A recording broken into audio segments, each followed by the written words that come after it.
Hello, everybody.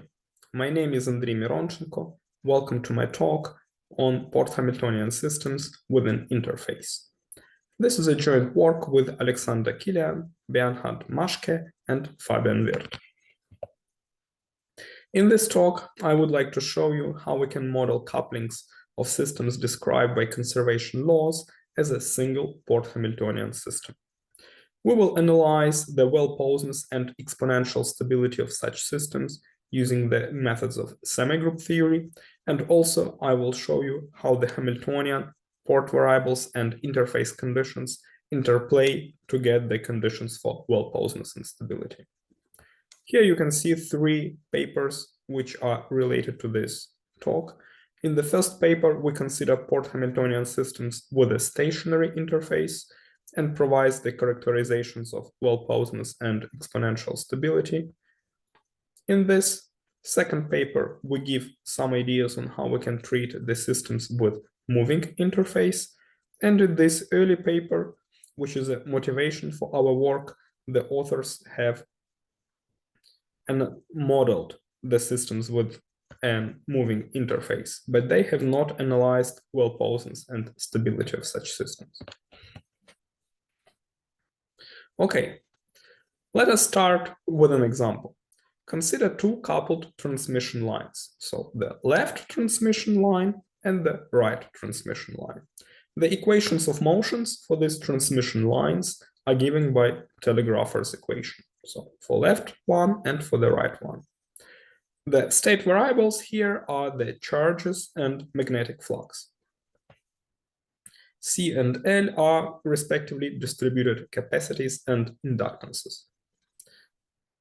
Okay, so now we would like to write down these equations in a shorter form. To this end, we set the state variable x, which combines q and phi.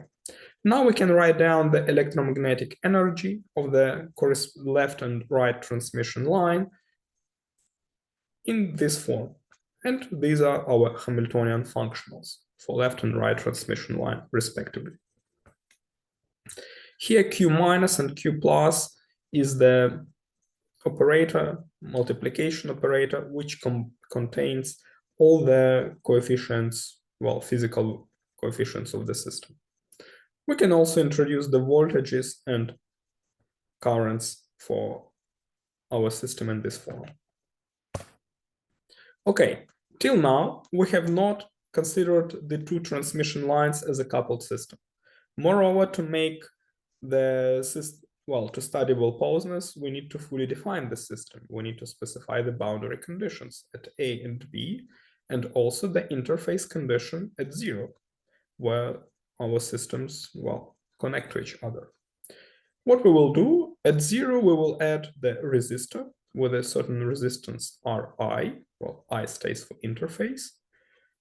At the left end, we will set the voltage equal to 0, and at the right end, we will add one more resistor with the resistance Rb.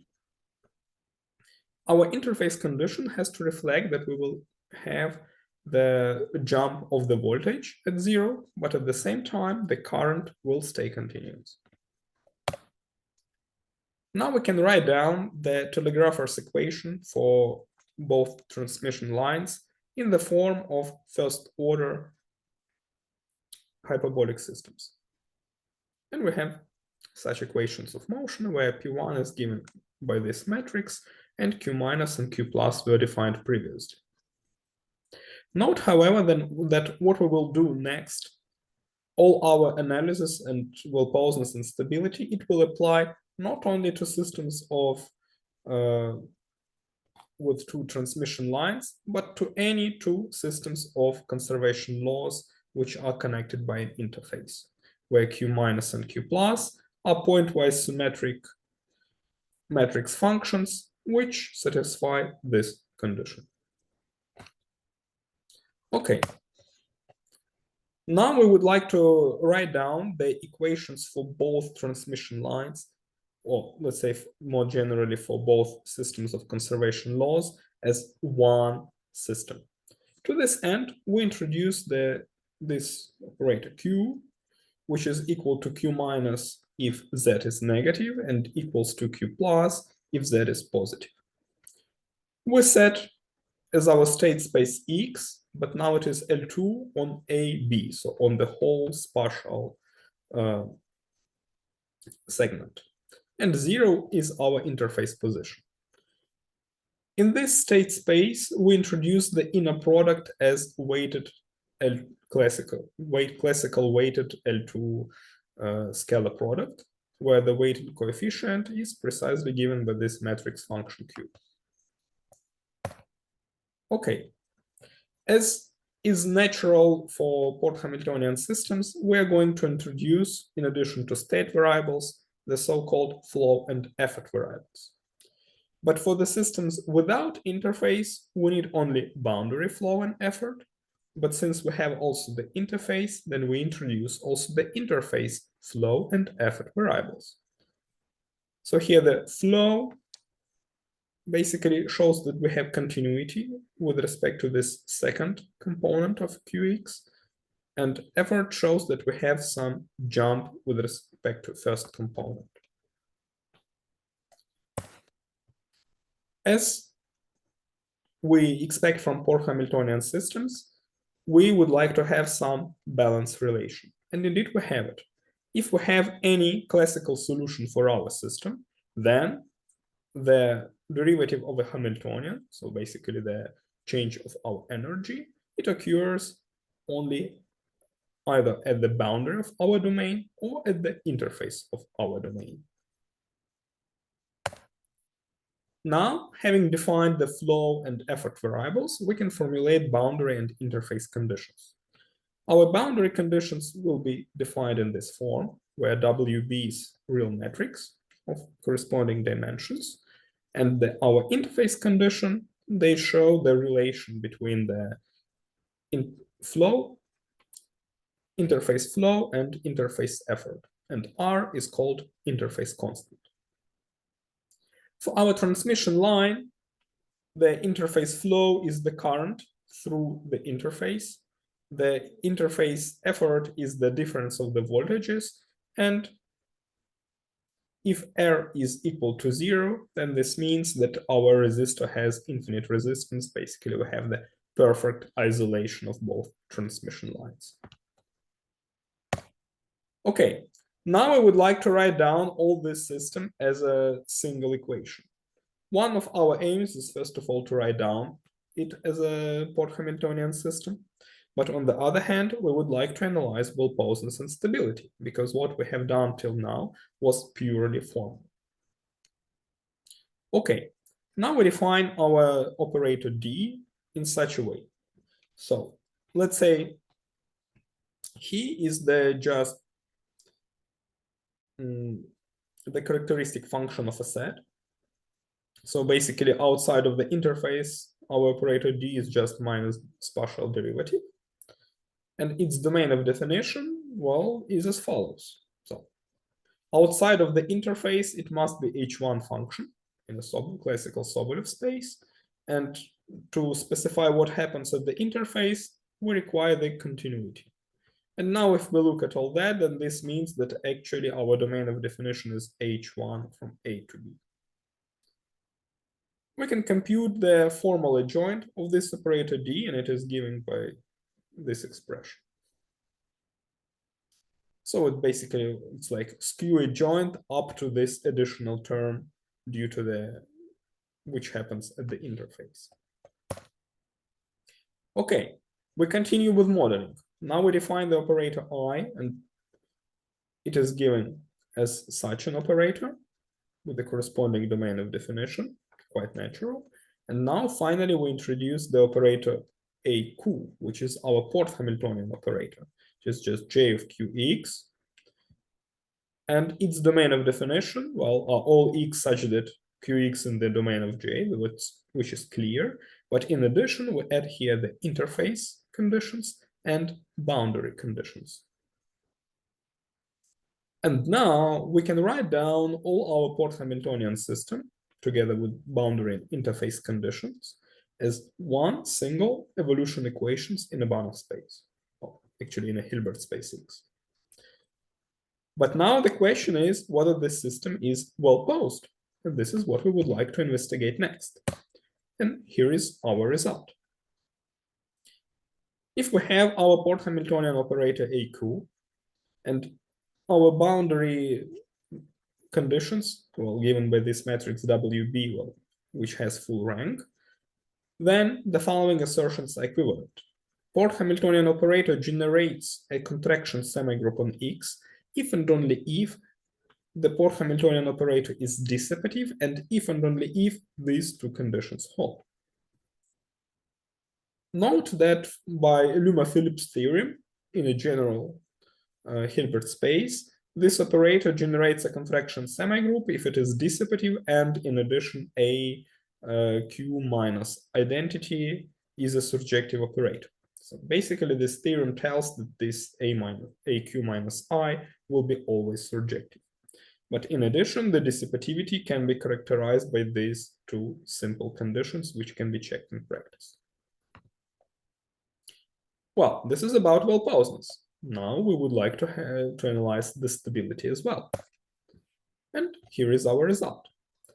Note that for well-posedness, we need dissipativity of the Port-Hamiltonian operator, which means that this term must be less or equal than 0.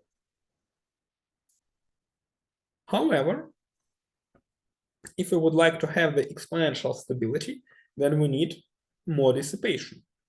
And this theorem tells that if we have the dissipation in this term, then our operator generates an exponentially stable C0 semigroup. Moreover, if our interface constant is positive, just recall, in terms of two coupled transmission lines, this means that we have some energy flow between both lines. So if our two systems coupled by interface have some energy flow, then it's okay to have only dissipation at one of the ends of the spatial domain. And then it's enough to prove that the semigroup generated by Port-Hamiltonian operator is exponentially stable. Okay, let us apply these results to our example of coupled transmission lines. So here we have one transmission line, second one. So we have our interface port variables, so the current, so we have the continuity of the current. Also, we have the jump of the voltages as our interface effort. Our interface condition looks as follows, given by Ohm's law. Now we specify boundary conditions. As we wanted, we set the voltage at A equal to 0. And at the right hand, we have such a relation. We have a resistor with a resistance RB. Now we can write down our boundary conditions in this form, that 0 equals to this guy. It is written in terms of our state variables, so voltages and currents. But now we would like to transform that into the flow and effort variables. I don't specify how this all looks like, but we can do it always. And then if we do it, then for this matrix WB, this condition holds. And then by our generation theorem, our Port-Hamiltonian operator generates a contraction semigroup on the energy space X. In particular, our system is well posed. Furthermore, we can compute the scalar product of the effort and boundary flow and boundary effort, and we get this condition. We can make such a computation for this term, and then for all X from the domain of our Port-Hamiltonian operator, we have such a relation. So we have dissipation in terms of one end. This means that our system is exponentially stable. All our previous analysis was about the stationary interface. What do we have if the interface is moving? Let's say we have two systems of conservation laws, but at the same time, here we have the interface which can move in that or other direction. Well, this makes the situation much more complicated. Why? Well, first of all, our linear operator will be now no more time independent, but it will be time dependent.